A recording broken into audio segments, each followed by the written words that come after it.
ছিল সেই সমস্ত হরোস্কোপের ক্ষেত্রে আমরা সেই সুযোগটা কাজে লাগাতে পারিনি। পরে কি করেছি, হাপিত্তেশ করেছি, মাথা চাপড়েছি, কপাল চাপড়েছি, এগুলো ঘটেছে। এগুলো খুব নর্মাল ইনসিডেন্ট, যেগুলো আপনাদের পরিবারে, আপনাদের আশেপাশে জানাশোনার মধ্যে ঘটে থাকে। এখন হচ্ছে অর্থ সঞ্চয়ের ক্ষেত্রে আমি খুব খুব রেসপেক্ট করি এই আর্থিক সঞ্চয়ের ক্ষেত্রে এর অন্যতম ম্যাক্স মুলার, ওয়ারেন বাফেটকে। ওয়ারেন বাফেট একটা কথা বলতেন, ওয়ারেন বাফেট বলতেন যে লোক রোজগার করার থেকে ধনী হয় না, অর্থ বা মানি এটা কাল্টিভেট হয়, তৈরি হয় তোমার বুদ্ধিমত্তার মাধ্যমে, তোমার সঞ্চয় প্রক্রিয়ার মাধ্যমে এবং খরচ করার প্রবৃত্তির মাধ্যমে। So that is a art.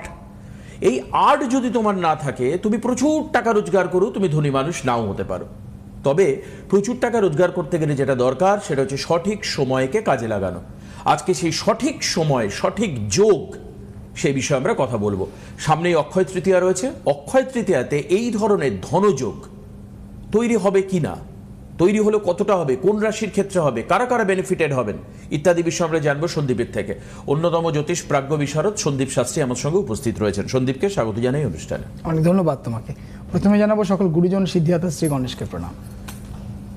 প্রশ্ন ওটাই, অক্ষয় তৃতীয়াকে কি করে কাজে লাগানো যাবে? এবং এই যে ধনযোগ তোমরা বলছো অ্যাস্ট্রোলজিতে, এই যোগগুলো কি মানুষ কেয়ারলেসলি মিস করে যায় কখনো কখনো? একদমই মিস করে যায়। কিভাবে, কেন? সব থেকে বড় ব্যাপার হচ্ছে মানুষের মনের মধ্যে, যেমন ধরো এই যে কারোর যদি চার্টের মধ্যে মাঙ্গলিক দোষ থাকে, তাহলে প্রথমেই সে তার বাবা মা বা সেই ব্যক্তিটি ভেবে নিল তার হয়তো বিবাহিত জীবন খারাপ যাবে। কিন্তু প্রত্যেকটা মাঙ্গলিক দোষ একরকম এফেক্ট দেয় না।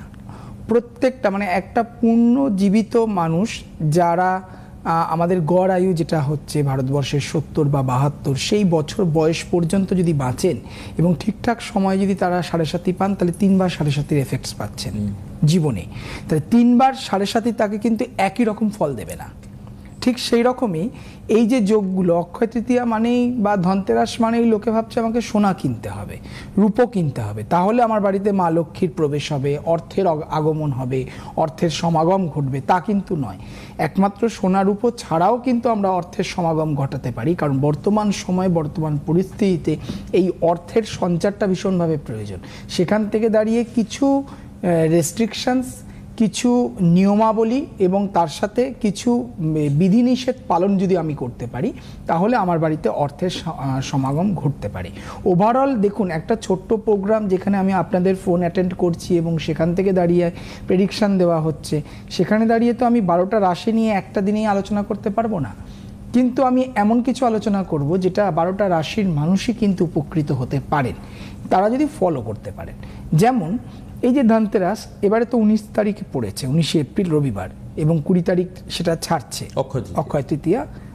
এবং এই অক্ষয় তৃতীয়ার অর্থ হচ্ছে যে আমাদের অর্থ যেন অক্ষয় হয়, আমার বোধগম্য যেন অক্ষয় হয়, অক্ষয় হয় যেন আমার বাড়িতে পজিটিভিটি, এবং সেগুলোকে যদি আমি ঠিকঠাক রাখতে চাই, তাহলে সব থেকে আগে যেটা দরকার সেটা হচ্ছে যে আপনি কিছু জিনিস, যেমন ধরুন আমরা অনেক সময় এই দিনটিতে যেমন তেল কেনা, এই দিনটিতে কোনো ছুরি কাঁচি বা ধারালো কোনো অস্ত্র বা বস্তু কেনা যেটা বাড়িতে আমার কাজে লাগতে পারে, লোহার কোনো বস্তু কেনা, এগুলো থেকে একটু বিরত থাকতে হবে। কিছু দান করতে হবে। কেউ কি আছে?